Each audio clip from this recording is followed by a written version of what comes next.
Gloria a Dios, aleluya. Tenemos que buscar también el desenfado, porque a veces el religioso es muy duro, muy rígido, viene con...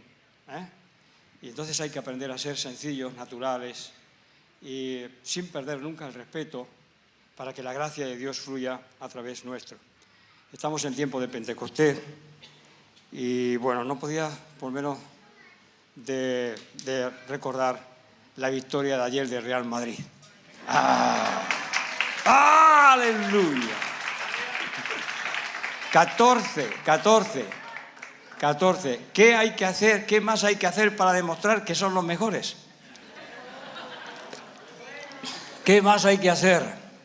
Gloria a Dios. Bueno, lo siento por los que no consiguen tantas copas de Europa, pero que estén tranquilos, que no se pongan nerviosos, que no se les despierte envidia, sino pues la satisfacción de tener un equipazo en España, que cuando juega el Real Madrid, sobre todo cuando juega el Real Madrid y el Barça, todos los países árabes se paralizan. Es increíble. Vayas donde vayas, allí están viendo el Barça y el Real Madrid. Y cuando viajas por Jerusalén, que he viajado, y por los países árabes, siempre te preguntan, ¿español? ¿De qué eres? ¿Del Barça o del Madrid? Y hay muchos con la camiseta del Barça, aunque no gana tantas copas, pero bueno, es que con que ganen al Real Madrid ya es suficiente. Bueno, que no se puede hablar de política y de fútbol, no se puede hablar, que es peligroso, ¿bien? Aleluya, gloria a Dios, la 14ª, no, la 14ª, perdón, o la 14ª, bueno. Gloria a Dios, estamos en tiempos de Pentecostés. Me ha gustado esta canción última que han cantado y todo el culto ha ido excelente. La verdad que tenemos un equipo fabuloso. Yo no sé, falta el predicador que se mejore un poquito, pero estamos en ello. ¿Amén? ¿Sí? Gloria a Dios. Pero, en fin, a veces Dios da pan al que no tiene dientes. Y el que los tiene bien afilados, a veces se queda pasando hambre. ¿Qué va a ser? Gloria a Dios. La idealización de las cosas. Estamos en tiempo de Pentecostés, donde celebramos el Espíritu Santo, y el cristianismo es fuerte, o se hizo fuerte, y se afirmó el corazón de los discípulos ante la decepción de la muerte de Jesús en la resurrección. Y después ya la definitiva, como dice Ángel Garó, la definitiva, cuando vino el Espíritu Santo y los llenó de autoridad, de poder, y les reveló todas las cosas que seguían sin entender aún después de haber resucitado Cristo.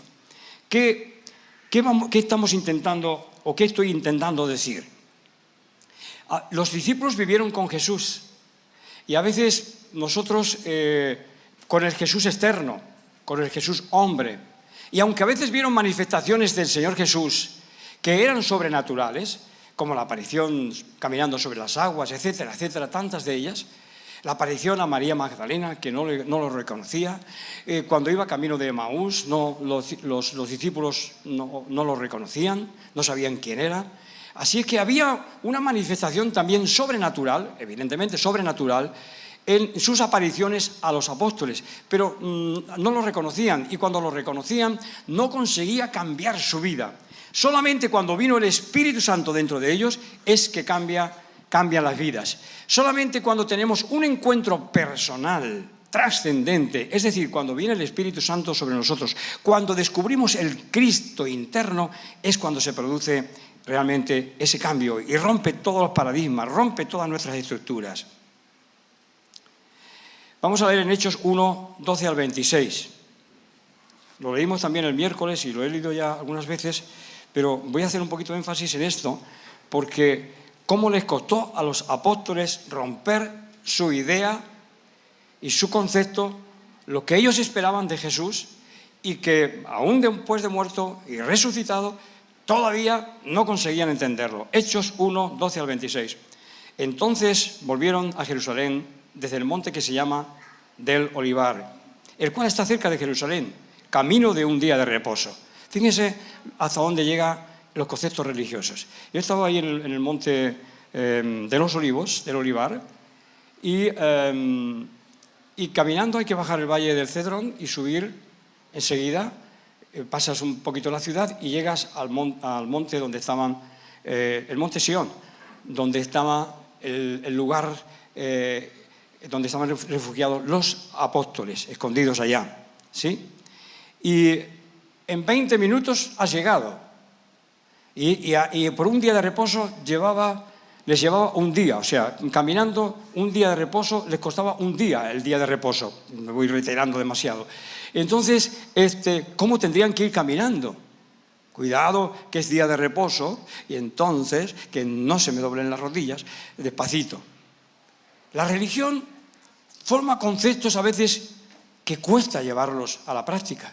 Ponen cargas pesadas sobre los hombros de los hombres, que los mismos que las imponen, los de la ley, los de la letra, los que tienen la letra metida aquí, pero les falta el espíritu aquí dentro del corazón, ponen cargas pesadas, interpretan las leyes, interpretan las normas, de tal manera que a veces son como cosas ridículas, y el Señor Jesús las está ridiculizando constantemente, o está, más que ridiculizando, está enfrentando a los fariseos, los saduceos, los escribas, los está enfrentando constantemente con sus conceptos preconcebidos, sus ideas. Diga conmigo, sus ideas, que no es la realidad. Una idea es una idea, pero la realidad puede ser otra muy diferente. Nosotros tendemos a idealizarlo todo, y esto es un problema.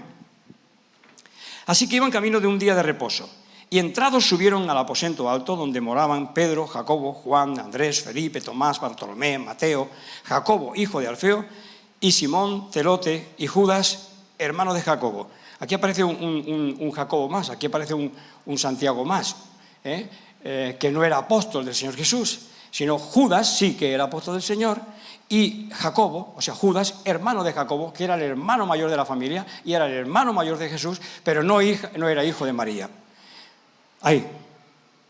Pero era el hermanastro de Jesús. Y no era discípulo de Jesús, ni fue seguidor de Jesús, era el líder de la secta de los nazarenos.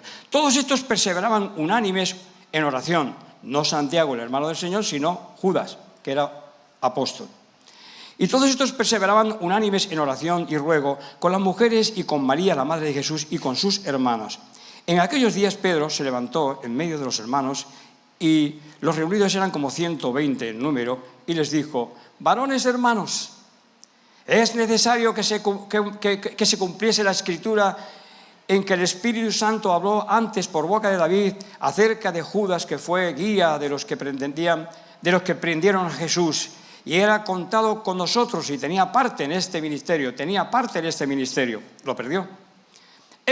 Pues, con el salario de su iniquidad, adquirió un campo y cayendo de cabezas se reventó por la mitad y todas sus entrañas se derramaron. Muy fuerte esto. Y fue notorio a todos los habitantes de Jerusalén, de tal manera que el campo se llama en su propia lengua Aceldama, que quiere decir campo de sangre.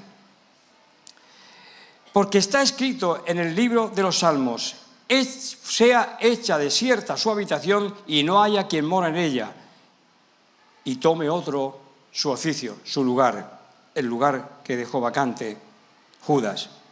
Es necesario, pues, que de estos hombres que han estado juntos con nosotros todo el tiempo que el Señor Jesús entraba y salía entre nosotros, comenzando desde el bautismo de Juan hasta el día en que de nosotros fue recibido arriba, uno se ha hecho testigo con nosotros de su resurrección. Y señalaron a dos: a José, llamado Barsabás, que tenía por sobrenombre Justo, y a Matías.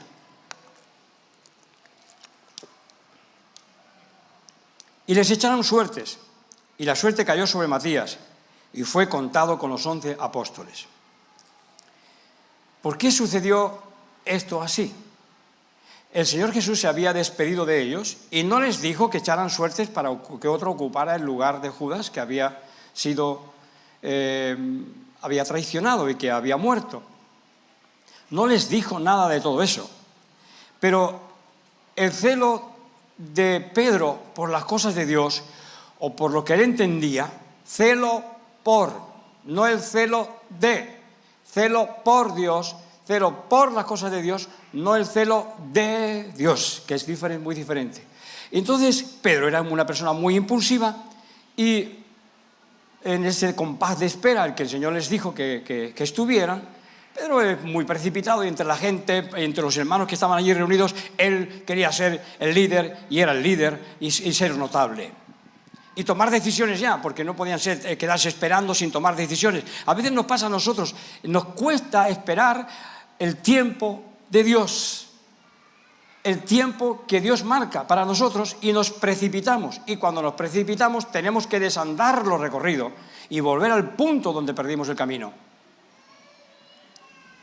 ¿Por qué? Porque nos dejamos llegar por nuestros impulsos más que por la gracia y por la inspiración del Espíritu Santo, o el Espíritu del Santo. Hacemos caso a nuestros impulsos. Pedro todavía no había recibido el Espíritu Santo, pero él, impulsivo, quería ya empezar a tomar decisiones, quería empezar a arreglar las cosas que habían quedado desarregladas, y dice, bueno, aquí vamos, el Señor nombró a 12 y tienen que ser 12 ministros. Las últimas palabras que dijeron los apóstoles a Jesús cuando se iba fueron, ¿restaurarás el reino de Israel en este tiempo? Y Jesús les dijo, no, toca a vosotros saber los tiempos y las sazones que solo el Señor tiene en su soberana voluntad. Vosotros esperáis aquí, recibiréis el Espíritu Santo y vendrá el Espíritu Santo, el Consolador, el que os he dicho, el que os he anunciado, y recibiréis poder para evangelizar, para sanar, para hacer las cosas que yo he hecho. Y aún mayores que yo, dijo, haréis. Así que echó suerte. ¿Y por qué echó las suertes? Porque era lo que se usaba en el reino de David. Y ellos estaban creyendo, Señor, ¿restaurarás el reino de Israel en este tiempo? No os toca a vosotros saber eso. No les quería frustrar, porque no iba a restaurar el reino de Israel en ese tiempo, ni en mucho tiempo, y todavía no está restaurado el reino de Israel, sino la república. Es una república, es un gobierno democrático, pero sin rey. Falta la figura del rey, aunque el rey de España es el rey de Jerusalén. ¿Sabían ustedes eso? Que Felipe VI y el rey de España tienen el título de rey de Jerusalén, pero están aquí en España y no les hacen mucho caso. No les hacemos caso ni aquí. Y además, aunque le digas algo, el que manda es la mujer. Gloria a Dios. ¿Me perdonan? Que no sea, hoy estoy hablando de fútbol y de política casi. Estoy peligrando, está peligrando mi cuello. ¿Por qué he hecho a suertes? Porque en el reino de Israel, en los tiempos de David, se echaban las suertes. Las suertes sirven y hoy en día, todavía en nuestro tiempo, están vigentes. Cuando hay un conflicto, cuando hay una cosa que hay que decidir sobre alguien, y si el líder o la persona que tiene que decidir dice, bueno, me gusta eso no es ser imparcial. Eso es tomar decisiones por la persona que a ti te gusta. No, la forma de salir del asunto es echar las suertes. Este le sacó. La suerte le tocó a este, así que no hay más nada que decir. Echada la suerte, se terminó el litigio. Pero las suertes en Israel las echaba el sacerdote, que tenía esos instrumentos o utensilios dentro del pectoral de sus vestiduras cultuales, del culto. Es decir, cuando se vestía para celebrar el culto en alguna ocasión o en alguna ocasión especial, como la de echar suertes, se ponía las vestiduras de culto, el sacerdote, para echar las suertes. Pero Pedro, que sepamos, no era ni sacerdote ni levita. ¿De dónde sacó los útiles o las herramientas, el efod, para echar las suertes? Su impulso le llevó a hacer algo que en Israel no estaba permitido, sino solamente por el sacerdote. Pero sin embargo, echar suertes era algo muy difundido por todas las culturas del Mediterráneo. Los mismos soldados que estaban crucificando a Jesús se repartieron las cosas, las vestiduras, los vestidos de Jesús, lo poco que le quedaría. Y la túnica la vieron bonita, la vieron bella y dijeron, no la rompamos, vamos a echar a suertes. Y los romanos, que estaban ahí en la crucifixión, que eran españoles, qué malos que somos los españoles, siempre estamos ahí metidos, echaron suertes y la suerte le cayó a uno y se quedó con la vestidura, se quedó con la túnica de Jesús. El profeta Jonás, cuando huía de Jerusalén, de Israel para España, embarcó en Haifa o en Jope y venía en dirección a Tarsis, España, a lo más lejos de Israel, porque estaba aburrido No quería saber nada ya con la palabra de Dios. Dice, ves a Nínive y predícales la palabra. Y dijo, yo voy a predicar a estos lo que les predicaría, lo que les maldeciría, y les diría, Señor, pártelos por la mitad. Me envía fuego y destruye la ciudad de Nínive. ¿Por qué? Porque ellos, los ninivitas y los asirios, habían tomado Israel, el reino del norte, y habían estrellado a los niños contra las murallas, habían hecho barbaridades que es terrible mencionarlas. Entonces, cuando el Señor le dice a Jonás que vaya a bendecir a los de Nínive, digo, por aquí, me voy. Encima los voy a bendecir. Encima dice, diles que se arrepientan porque si no les enviaré un castigo que va a sonar la tierra, va a retumbar la tierra de lo que voy a hacer con ellos. ¿Ah, sí? Ah, pues qué bien, me voy. No les voy a dar la oportunidad de predicarles y que se arrepientan. Pero podría haber pensado, bueno, les voy a predicar, porque total, ¿para qué? Si estoy predicando en Israel y no se enteran, ni se arrepienten, ni escuchan la palabra, pues lo mismo va a pasar a los de Nínive. Seguramente que tampoco escuchan la palabra. Pero ocurrió que le vomitó un pez en la costa.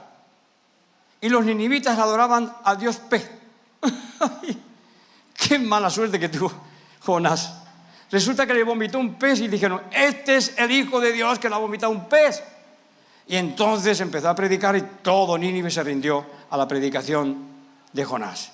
Y Jonás se enfadó. Pero Dios mío, ¿pero cómo puede ser? A los israelitas les he predicado y a estos, y no han escuchado nada. Y a estos les predico el primer día y se arrepiente toda la ciudad y declaran ayuno y se revuelcan en ceniza y se visten de saco, con un saco, con ropas ásperas para hacer penitencia y arrepentirse. Y mi pueblo no se ha arrepentido nunca y han tenido que venir a sufrir el castigo. Y se enojó Jonás, muchos. Jonás, ¿tanto te enojas? Sí, me enojo y mucho. Con todo, respondió fuerte el hombre. Cálmate, Jonás. Bueno, conocen la historia, ¿verdad? Pero huyó para España y se metió en un barco. Hubo una tempestad muy dura, durísima, en el que el barco zozoraba, que se hundía. Y entonces los marineros dijeron, ¿pero por qué nos ha venido todo esto? Y Jonás estaba durmiendo en el barco.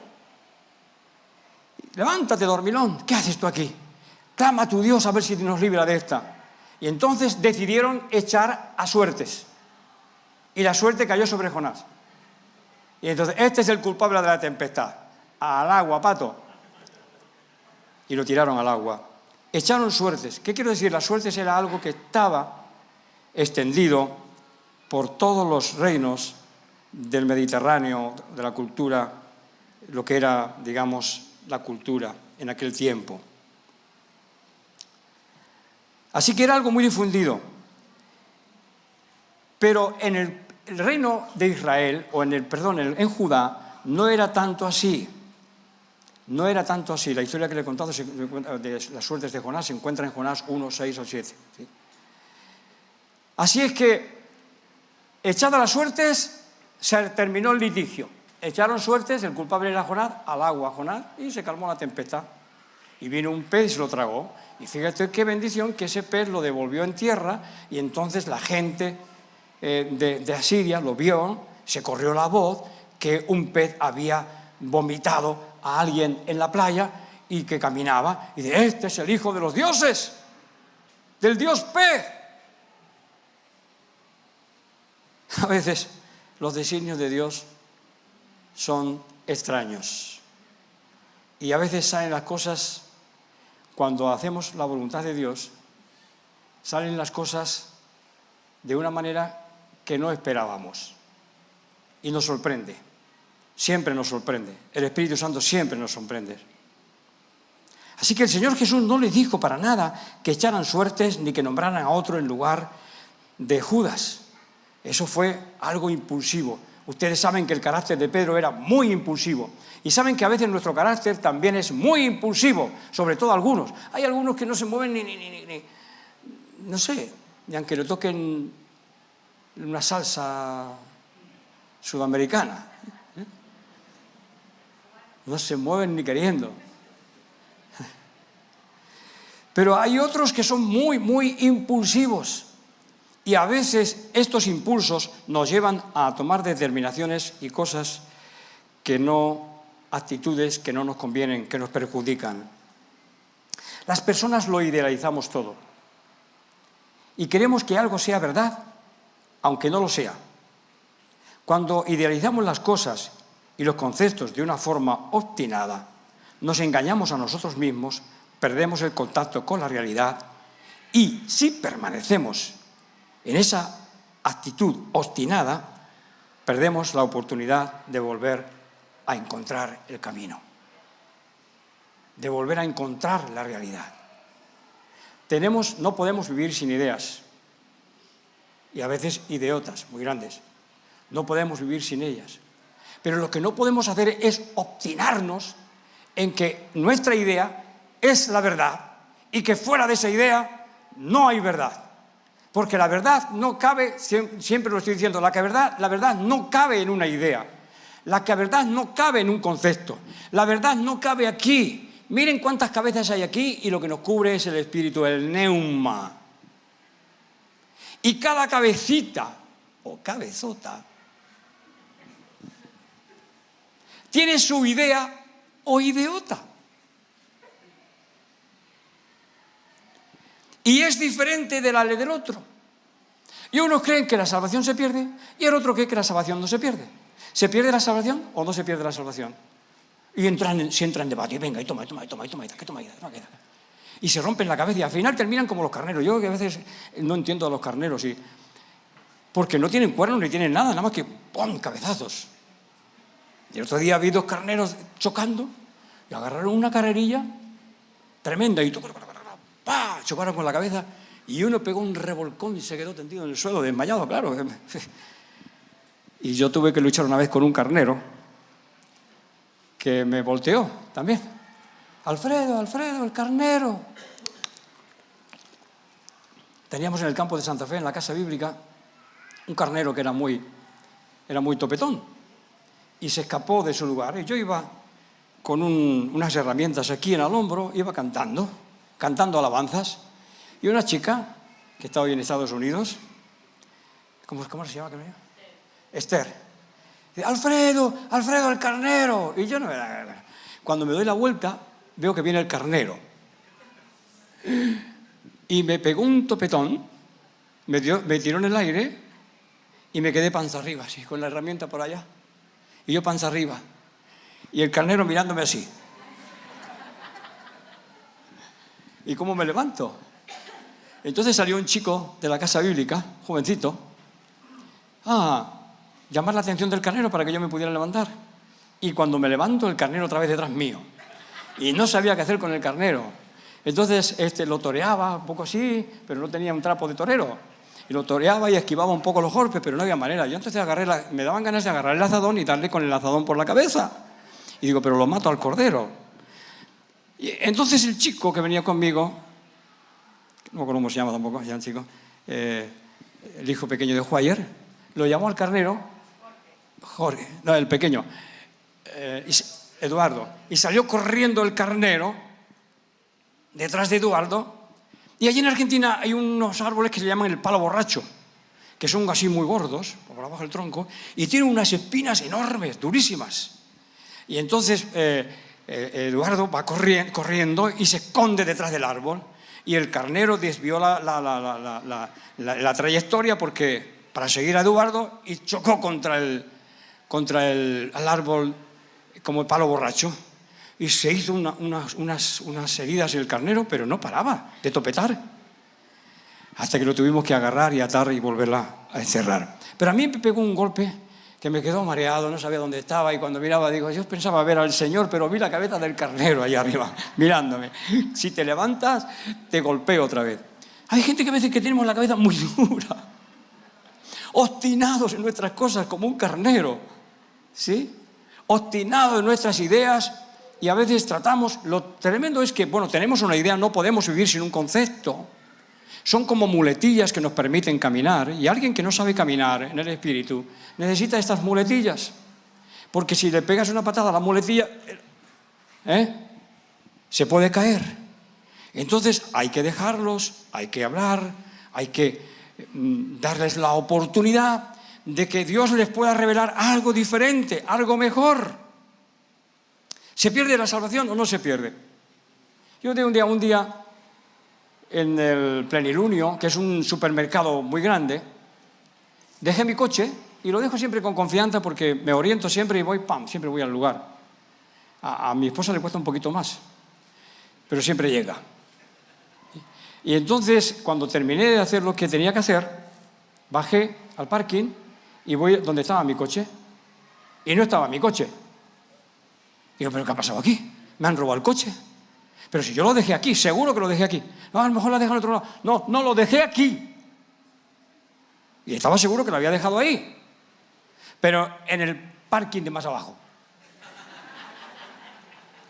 Sí. Y ahí obstinado y sufriendo, perdido, desesperado, digo, me han robado el coche, me han robado el coche. Iba a denunciarlo al supermercado, al centro comercial, que me habían robado el coche. Y entonces me dice uno, ¿no lo habrá dejado usted en la otra planta, que usted sabe bien dónde está, se ubica bien? No, lo dejé aquí. Y dije, ¿no lo habrá dejado usted en la planta inferior? En el mismo lugar, pero en la planta inferior. Digo, ¡ay, pues es posible! Y bajé a la planta inferior y allí estaba mi coche. ¡Ay, Dios! Respiré. No he perdido la salvación, no he perdido la salvación. El que me he perdido he sido yo. No he perdido mi coche.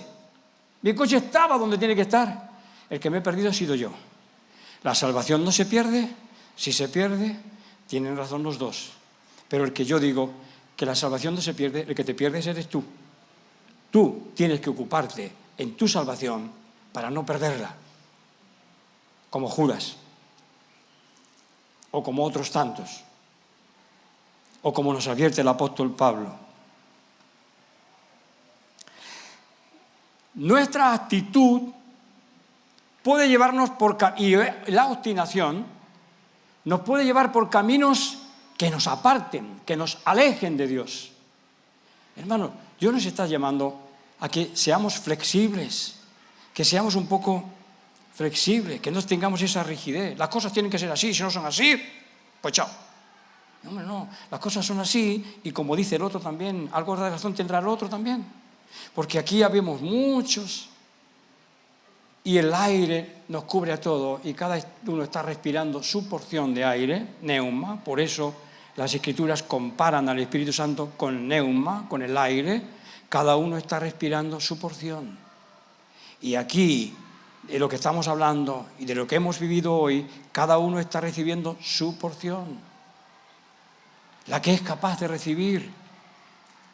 Pero tú toma tu porción y no desprecies porque el otro tiene que vivir de la suya. Tú tienes tus ideas, tus conceptos, bien, trata de vivirlos, trata de mejorarlos, trata de percibir, de estar abierto al Espíritu Santo para que puedas recibir nuevas revelaciones. Y quizás, a lo mejor esa idea tan preciada por ti, esa idea que es imprescindible, quizás Dios te muestre que Dios no cabe en una idea, que hay que abrir el corazón y tener buena armonía.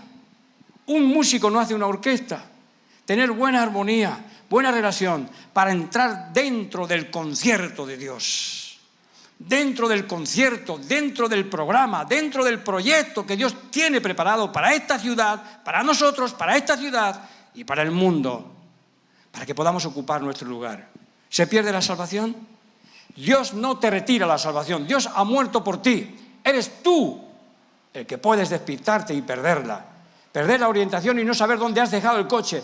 Perder la orientación y no saber en quién has creído. Y no dar importancia al que ha puesto la vida por ti y que ha enviado el Espíritu Santo, y pasamos por encima y no creemos ya en el Espíritu Santo. Y algunos creen demasiado y hacen demasiados aspavientos.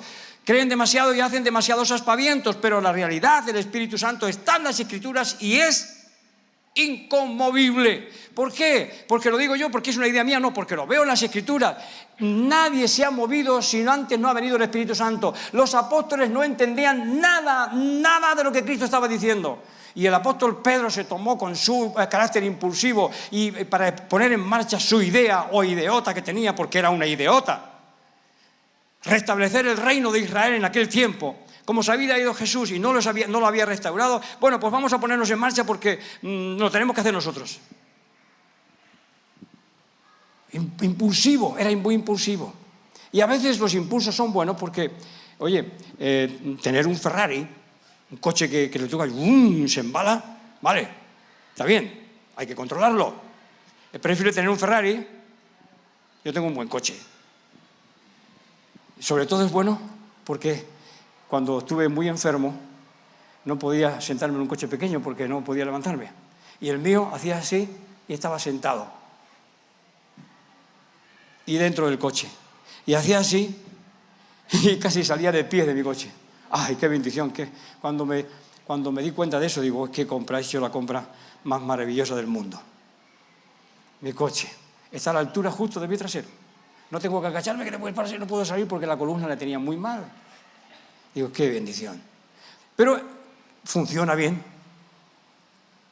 Pero es que entrarte en un coche que la aceleras y que no anda. Bueno, si anda, pues tira. Y cuando tienes que tirar, le pisas. Y cuando tienes que controlarte, te controlas. Y no tomes orujo. ¿Qué dónde está María del orujo? No tomes orujo, que después te lleva las señales por delante. ¿Sí? ¿Entienden bien? Pedro era impulsivo, pero a veces la gente impulsiva, cuando hace caso, y hacía caso al Señor, muchas veces, pues vale la pena porque se mueve, trabaja, es echado para adelante y anima las cosas. Pero es necesario que estemos siempre en relación, para poder recibir en relación con Dios, en armonía con el infinito. Cuando era joven tenía un libro que lo tengo por ahí, no sé si el perro se lo ha comido, tenía un perro Willy, que nos fuimos a Barcelona y lo dejamos solito ahí, se volvió loco el perro. Y me destrozó un montón de libros que tenía en el trasero atrás y documentos que tenía de cuando estuve en la casa bíblica, así que no puedo demostrar nada. Se los comió el perro, me comió un libro entero, lo destrozó. Y no sé si también el libro de En armonía con el infinito, es muy bueno. En armonía con el infinito. Dios es el infinito, Dios es infinito. Tenemos que estar en armonía con el infinito. Y una idea es muy pequeña. Una idea es muy pequeña. Tenemos que abrir el corazón para recibir la gracia del Espíritu Santo, que nos va guiando, que nos va enseñando, que nos va dirigiendo. Y nos dice, hijo, hija, párate. Hijo, hija, anda ahora. Hijo, hija, desvíate. Que mira, que viene el tren por allá. No seas como el maño, que el maño, los maños, hay un chiste de los maños, ¿sí? Y es un poco, el chiste es un poco rural, ¿sí? Pero iba un maño por la vía del tren, caminando, y iban sus ovejas por allí por el lado, pero el mañico iba por medio de la vía del tren. Y el tren chifaba, chu, chu, chu. Y el maño dice, pues chufla, chufla, que como no te apartes tú, bueno, no te apartes tú, te van a apartar. Pero a veces nos está mostrando la obstinación, a veces, de algunos españoles que los que vienen de Sudamérica, no. Son mucho más flexibles y hacen otras cosas que hay que controlar también. ¿Sí? Y tú, la forma de decirle a un maño que no cabe en un 600, que 6 personas no caben en un 600, en un fitito, es decirle que no caben. Como le digas que no caben, las mete. Seguro. Y a veces, hermanos, nosotros estamos en esta actitud. Que digan lo que quieran. Yo pienso así y a mí no me cambia nadie. Pues entonces, ¿para qué estamos aquí? Estamos aquí porque Dios quiere modelarnos. Dios quiere moldearnos. Dios quiere formarnos. Y a veces mis caprichos, mis ideas y mis ideotas tienen que cambiar. Tienen que mejorar. Tenemos que percibir la gracia de Dios sobre nuestras vidas. Y esto es lo que simboliza en este tiempo Pentecostés. Un cambio de paradigmas. Es pensar como a nosotros nos da la gana, o como según nuestra estructura, no como nos da la gana, pero a veces es nuestra estructura mental y no tenemos otra.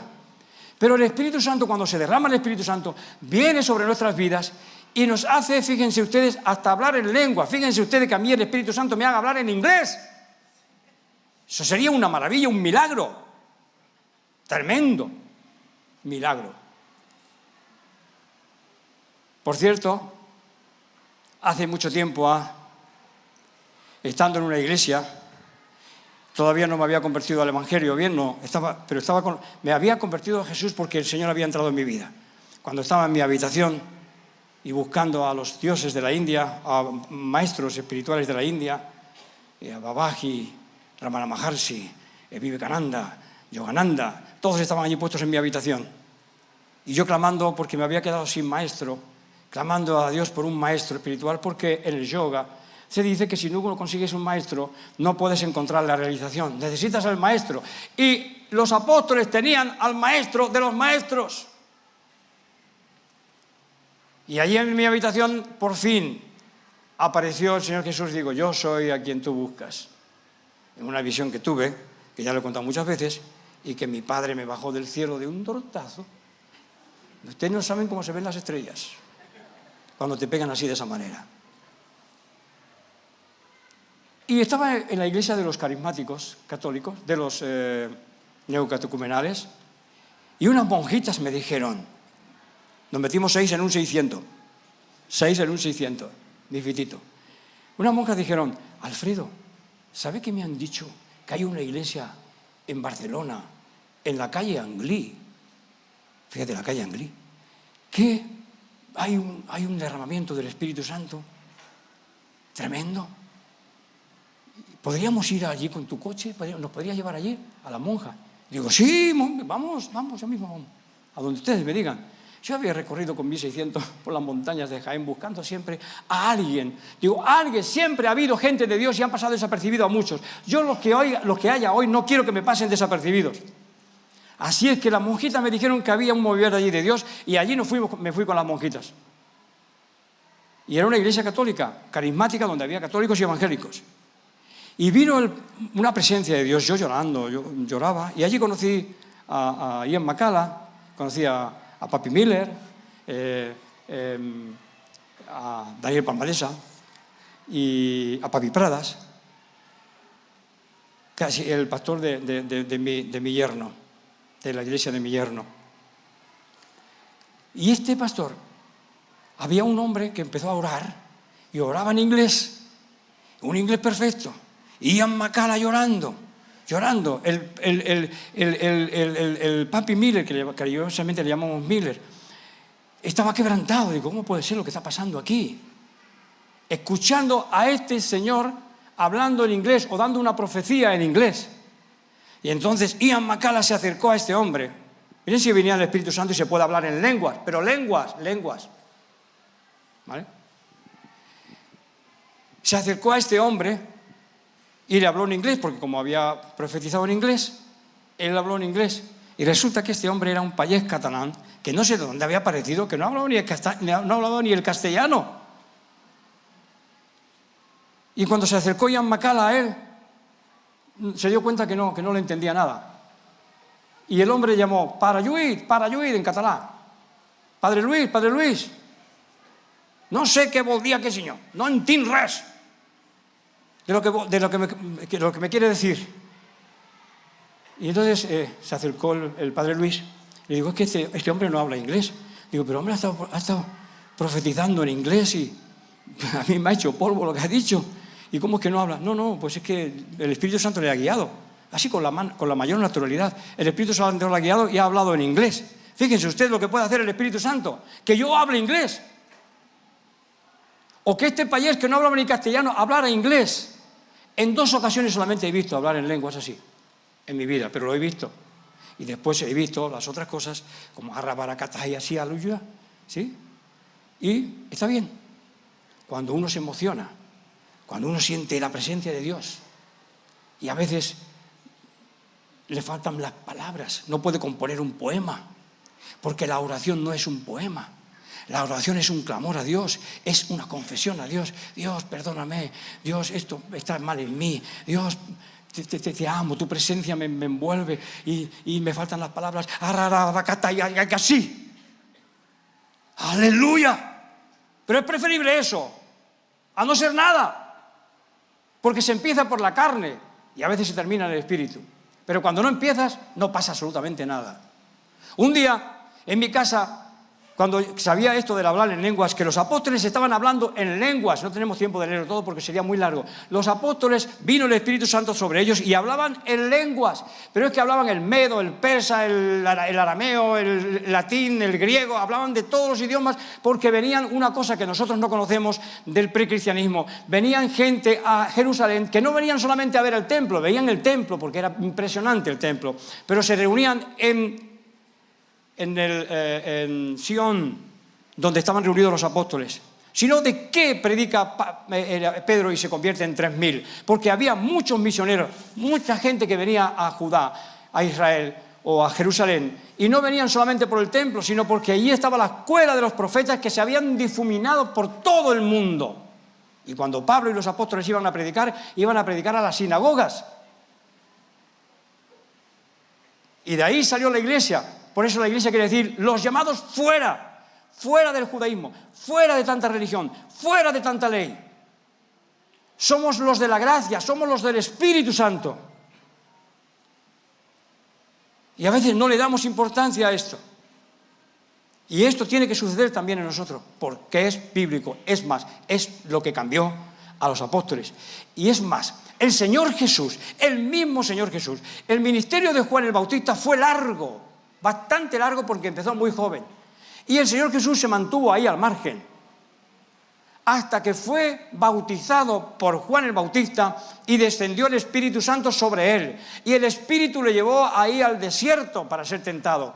El Espíritu, el mismo Señor Jesús. Y en las Escrituras, en los apóstoles, en los profetas, venía el Espíritu Santo. Y hasta que no venía el Espíritu Santo, le dijo a Saúl, el profeta Samuel, ves para allá y te encontrarás una compañía de profetas que vienen profetizando de la montaña, cantando y danzando y alabando a Dios, y entrarás en ellos y te vendrá el Espíritu Santo sobre ti y serás mudado en otro hombre. Eso lo dice en 1 Samuel. Serás mudado en otro hombre. ¿Por qué? Por la razón, por las ideas y por las ideotas y por los conceptos, los pequeños conceptos o los conceptos que tenemos, aunque sean grandes, disminuyen el poder de Dios. Lo achican. Nos hacemos un Dios, como dice Nietzsche, un Dios a nuestra medida. El hombre en su soberbia se ha edificado un Dios a su medida. Pero es que Dios no nos ha hecho a nosotros para que lo hagamos a Él a nuestra medida. Él nos ha hecho a nosotros para que nosotros agrandemos nuestra medida en humildad, en sencillez, en una apertura de nuestra mente y de nuestro corazón, sobre todo nuestro corazón, para que la revelación de Dios, el conocimiento de Dios se manifieste y la presencia de Dios, la esencia de Dios se manifieste en nosotros de una manera que cambie radicalmente nuestras vidas, porque no es algo que percibimos de afuera como las ideas y los conceptos y el razonamiento. Es algo que nace de lo más profundo, de lo más intrínseco de nuestro ser, porque ahí está el sello de Dios y tenemos que ejercitarlos antes de que nos lo quiten. Aleluya. La incredulidad a veces nos hace, la incredulidad es a veces fruto de nuestras ideas. ¿Pueden ir subiendo los músicos, Dani? Por favor. Son frutos de nuestras ideas, pero Dios está empeñado en este tiempo de Pentecostés en que los apóstoles cambiaran, pero que fueran mudados, renovados totalmente en otro hombre, en otras personas. Después de esto, parece ser que también echaron las suertes a ver qué país o qué lugar le tocaba, qué destino le tocaba a cada apóstol. Yo estoy convencido de que el apóstol Santiago no esperó a eso, se vino corriendo para acá, como el rayo, o como el trueno sigue al rayo, porque era hijo del trueno, y vio la luz, y se vino para acá. Unos 12 años estuvo aquí en España, y cuando llegó a Jerusalén, le cortaron la cabeza. Ni bien llegó, para saludarlo, para recibirlo. Aleluya. Pero tuvo que venir el Espíritu Santo y recibió cada uno su ministerio, su don, que está escondido aquí. Lo llevamos aquí escondido en nuestro ser. Hermanos, somos ricos. ¿Y saben qué? Como yo perdí mi coche y me obstinaba que estaba donde yo pensaba que lo había dejado, así nosotros a veces tenemos aparcado aquí en nuestro corazón algo muy grande. Algo muy grande. Un tesoro. Lo compara el Señor Jesús. A un tesoro. Y cuando lo descubre, vende todo lo que tiene y trata de edificar ese tesoro, de buscar de ese tesoro. Tenemos un tesoro aquí dentro y vamos mendigando. Pero es que es preferible que andemos mendigando que andemos con soberbia. Pero si viene el Espíritu Santo y la gracia de Dios, vamos a recibir ese tesoro con humildad, pero con firmeza. Va a cambiar nuestro rostro, va a cambiar nuestra condición, va a cambiar nuestra vida, va a dar sentido a nuestra vida. Cosas que las ideas lo dan sentido a nuestra vida, motivan nuestras vidas. Pero se apagan son como fósforos y se apagan fácilmente. Y otra vez nuestra vida está apagada, otra vez nuestra vida está hundida, otra vez nuestra vida carece de sentido, otra vez nuestra vida nos sentimos pobres y miserables porque hemos perdido nuestro coche, que en vez de tenerlo aparcado en la planta primera, está en la de más abajo. Que hemos perdido nuestra unción, nuestra gracia, el don que Dios nos ha dado, que no está en la superficie, que no está en el exterior, que está dentro de nosotros. Por eso el diablo nos engaña. No sé con quién hablaba el otro día. El diablo le pone las cosas. Y ahora les voy a contar una pequeña historia. Hace tiempo atrás, cuando yo estaba en activo, lo digo por Hacienda, que no trabajo aquí con esto nada más. Las demás cosas se arreglan solas y hay otros que las arreglan, ¿vale? Entraba a fumigar, a desinfectar un ¿cómo se llama esto de juego? Bingo. Y había una crisis tremenda y parece ser que la compañía era argentina. Digo, pues en Argentina están peor todavía. Digo, ahora que viene la crisis, me imagino que esto se vendrá abajo, porque la gente no tendrá dinero para jugar. Dice, ¿qué va? Estás equivocado. ¿Qué va? Es al contrario. Es cuando más la gente juega y apuesta. Se arruina para apostar y para jugar al bingo. Pero no es que están en ruina. Sí, pero sacan de donde sea, piden prestado, hacen lo que sean para venir al bingo. Así que cuando hay más crisis, el bingo crece más y las suertes crecen más y los que venden vendedores de fortunas crecen más. Y los vendedores de fortunas nos ponen la fortuna aquí. Venga, mira si inviertes acá, mira si inviertes allá, mira si haces esto. Y van de todo detrás en internet. Siguen haciendo dinero y predicas la verdad y te secas. Necesitamos algo de dinero para hacer la obra de aquí. Ustedes hemos puesto la cortina, hemos tratado de arreglar un poquito más el baño. Vamos a echar el suelo este ya pronto. Vamos a echar el suelo este de aquí para igualarlo aquí. Estamos limpiando todo esto. Y necesitamos, para hacer la obra de Dios, para predicar la verdad, que no es la que el diablo te pone así y te va llevando, sino la que está escondida en el segundo sótano, donde dejaste tu coche aparcado. El coche es parte de nosotros, es como nuestra casa. Cuando lo recibes en sueño, tu coche es tu casa, es tu vida. Cuando sueñas con un autobús, es algo colectivo, puede ser la iglesia, o con un tren, o con un avión transatlántico. Pero cuando sueñas con una barquita pequeña, o con un avión pequeño, o con un helicóptero, peligro. Es tu propia vida, no es peligro, es tu propia vida. Y el diablo nos quiere robar lo poco que tenemos, engañándonos, poniéndonos la perita delante. No la busques, no vayas detrás. En ti hay escondido un tesoro. Y tiene que aflorar en nuestras vidas. Dios ha puesto un tesoro en nuestro corazón. Pero ¿qué va? No lo creemos. Creemos al que nos pone la perita. Y caemos y nos sacan el dinero y el tiempo. Cuando en nuestra cámara secreta, buscando a Dios, se puede descubriremos ese tesoro escondido. O no sabéis que sois templo en el que mora el Espíritu Santo. El Señor Jesús decía: destruid este templo y lo construiré en 3 días. Y cuando los fariseos decían cosas, imagínense si no era para tomar como loco al Señor Jesús. He aquí a alguien más grande que el templo. Y está hablando de él. Yo soy más grande que el templo. Hay que enterrarlo. Peligro. Peligro. Hay que enterrar a Alfredo. Hay que enterrar al pastor Alfredo. Está diciendo una locura. Tenemos un tesoro dentro nuestro. Pero si me siento pobre, me siento desvalido.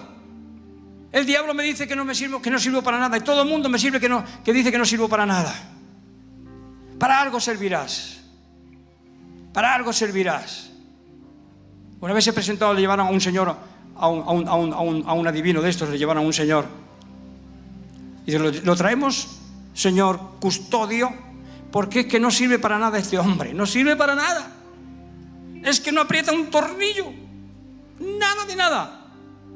Y Santo Custodio le dice: ¿cuántos hijos tienes, cariño? Dice: 10. ¿Ve cómo sirve para algo?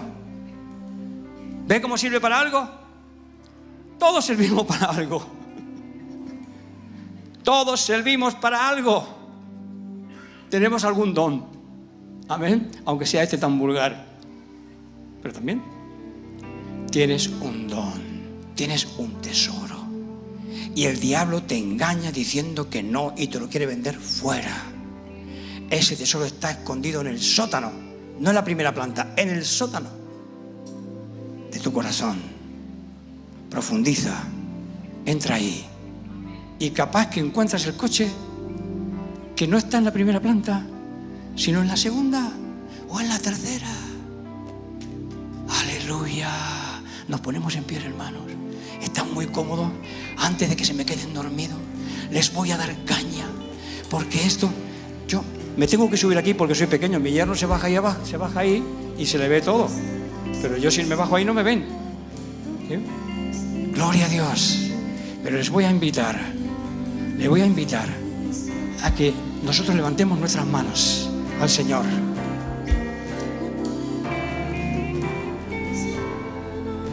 Con la intención, con el deseo de que Dios revele lo que hay en mi corazón.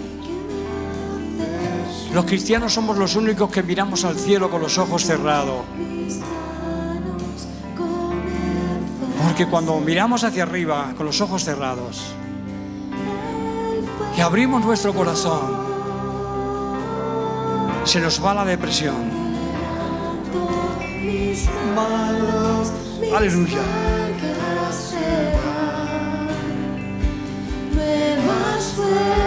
Estás tú, me das.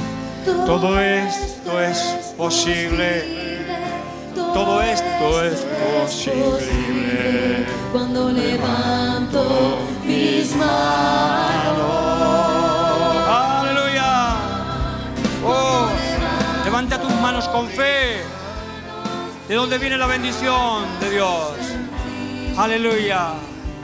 Mira hacia el cielo, donde las razones se pierden y se difuminan, y donde se abre el corazón mirando arriba. Se abre el corazón y la gracia de Dios entra y empiezas a sentirla. Fuego. Cuando levanto mis manos, mis cargas se van. Muy alto estás tú, me das. Cuando esto es posible, todo es posible, posible. Cuando levanto mis manos, sí, cuando levanto mis manos.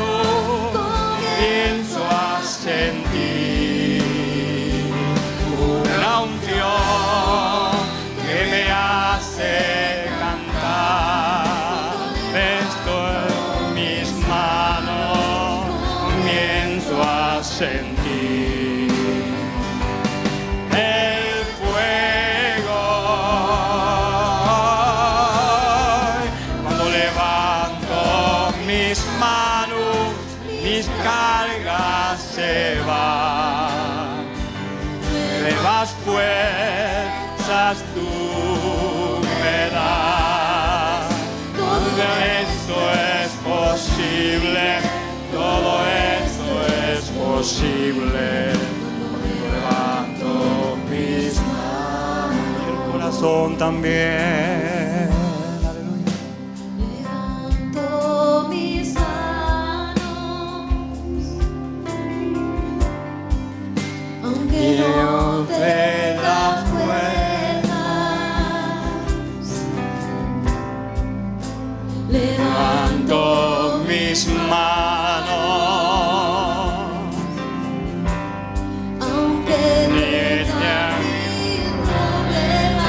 aunque tenga mil problemas.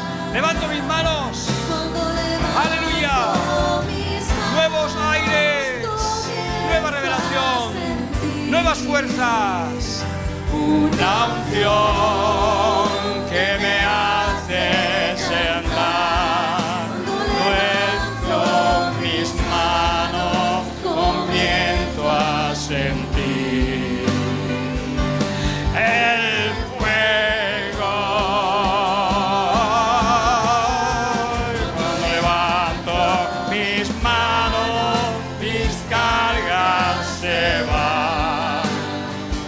Nuevas fuerzas tú me das. Esto es posible. Todo esto es posible.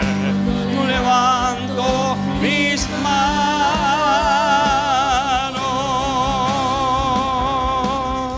Aleluya.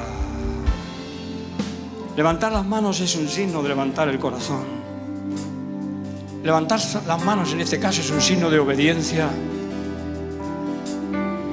y es una señal de querer recibir más de Dios, para que se descubra ese valor que hay en nosotros y que los demás y las circunstancias nos dicen que no vales, que no vales. ¡Tú vales! Dios ha dado la vida por ti. Cristo ha dado la vida por ti. Tienes valor. Haz lo que Dios te dice que tienes que hacer. Y las bendiciones nos alcanzarán. No nos las pondrán aquí delante para engañarnos. Las bendiciones nos alcanzarán. Que Dios les bendiga cuando levantan sus manos. Que Dios les bendiga y les dé nueva unción. Que el Señor les bendiga cuando levantan sus manos y traiga refresco. ¡Bien! ¡Vamos! Junto mis manos comienzo a sentir una unción que me hace cantar. Levanto mis manos, comienzo a sentir el fuego. Cuando levanto mis manos, mis cargas se van. Levanta, suelta tus cargas, suelta tus cargas, suéltalas. Delante de la presencia de Dios, suelta tus cargas, suéltalas. Suelta tu vida, suelta las ideas, suelta las idiotas, suelta los conceptos, suelta, suelta, suelta. Que venga la gracia de Dios y rompa las estructuras que no me permiten crecer, que no me permiten progresar, que me tienen acomplejado, que me tienen acomplejada. Suelta, suelta, suelta. Aleluya. Oh, cómo me gustaría animaros, cómo me gustaría, cómo lo desearía, cómo lo deseo. Con todo mi ser, que Dios traiga renuevo, que Dios levante tu vida, que Dios levante tu vida, que Dios levante tu vida. Son tiempos difíciles, pero Dios abra y Dios cubre a los suyos. Aleluya. Nuevas fuerzas tú me das. Todo esto es posible. Todo esto es posible cuando levanto mis manos. Aleluya. Aplauda fuerte, aplauda fuerte, aplauda fuerte, aplauda fuerte, fuerte. Aleluya. Gloria a Dios. Gloria a Dios. Levantamos un momentito sin música, sin nada. Levantamos nuestras manos al cielo. En silencio. Dios, Padre, el Espíritu Santo que nos has prometido, el Espíritu Santo que nos has prometido, lo necesito en mi vida para ser yo,